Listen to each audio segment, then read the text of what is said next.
كيف تم طلاق الفنانة ياسمين عبد العزيز رسميا وأحمد العوضي خارج مصر؟ إليكم التفاصيل. حصد خبر طلاق النجمة ياسمين عبد العزيز من الفنان أحمد العوضي أكثر من 100,000 عملية بحث في مصر وحدها، وبنفس الوقت طرح العشرات من الأسئلة حول كواليس الانفصال المفاجئ، خاصة مع دوران ماكينة الشائعات على مواقع التواصل الاجتماعي وادعاء البعض حدوث خيانة زوجية، وتأكيد البعض الآخر تورط فنانة كبيرة في الواقعة بين الزوجين.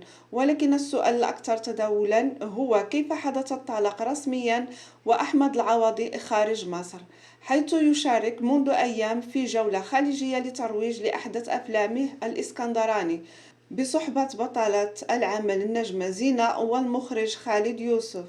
السؤال حول كيفية حدوث الطلاق رسميا كما قالت ياسمين جاء من باب التكهنات المتعلقة بأن ما حدث هو مجرد انفصال وليس طلاقا رسميا، خاصة وأن أحمد العوضي عايد ياسمين عبد العزيز برسالة رومانسية بمناسبة يوم ميلادها قبل ساعات من إعلانها الطلاق.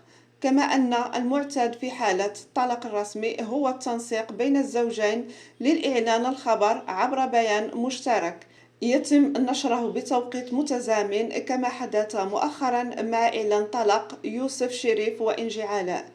اللافت أيضا أن الطلاق الرسمي تسبقه عادة خلافات زوجية وفترة قطيعة قد تصل لإلغاء المتابعة على مواقع التواصل الاجتماعي، ولكن ما حدث بين ياسمين والعوضي هو العكس. فقبل أيام قليلة نشرت ياسمين مقطع فيديو كوميدي يظهرها في حالة انسجام كامل مع أحمد العوضي، وحرص الأخير على التعليق كما أن الثنائي لا يزال يحتفظ بكل صورهما المشتركة على كل المنصات بمواقع التواصل الاجتماعي. والأكثر غرابة أن عدد كبير من المقربات لياسمين داخل الوسط الفني تعاملوا مع منشور الطلاق باعتباره دعابة، وتوقعوا أن القصة كلها لرد على توقعات ليلى عبد اللطيف المثيرة للجدل حول انفصال ياسمين والعوضي. وحتى الناقد المقرب من ياسمين طارق الشناوي صرح علنا بأنه لم يتوقع أبدا حدوث الطلاق ولا يصدق فكرة التوقعات الفلكية من الأساس. أغرب سيناريوهات المطروحة لواقعة الطلاق أكدت أن ياسمين توقعت عودة العوضي من رحلته الخارجية لترويج لفيلمه الإسكندراني من أجل الاحتفال بيوم ميلادها الذي يوافق 16 يناير الجاري، خاصة وأن ياسمين أعدت مفاجأة غير مسبوقة للعوضي في يوم ميلاده منذ أسابيع قليلة، ولكنها فوجئت بتواجده في دبي وشعرت بأنه بات مشغولا بنجاحه الفني على حسابها، وهو ما دفعها لنشر رسالة قالت فيها: أكبر درس تعلمت بحياتي إنه المسرف بالطيبة والحب دايما خسران.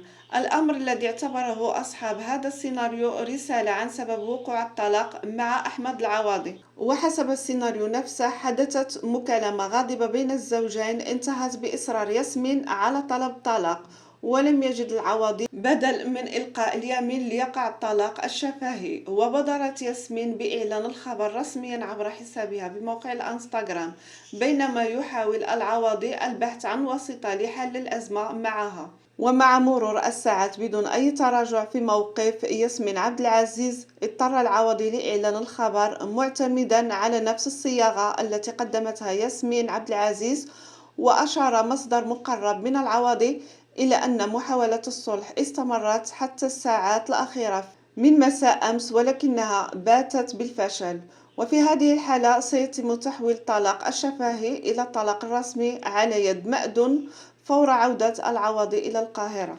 وكانت أعلنت الفنانة ياسمين عبد العزيز عن انفصالها بصورة رسمية عن زوجها الفنان أحمد العوضي، وذلك من خلال منشور كتبته عبر صفحتها الرسمية على الانستغرام جاء كالتالي: تم الطلاق الرسمي بيني وبين أحمد، وبيننا كل الاحترام والتقدير. يذكر أن علاقة ياسمين عبد العزيز وأحمد العوضي تصدرت الترند مع الساعات الأولى من العام الجاري بعد تداول توقعات خبيرة أبراج قالت فيها أن العام الجاري 2024 سيشهد انفصال الثنائي بطريقة مفاجئة، وقالت ياسمين عبد العزيز: يا ساتر يا رب. بينما علق العوضي على التوقعات مستعينا بالقول المأثور: كذب المنجمون ولو صدقوا.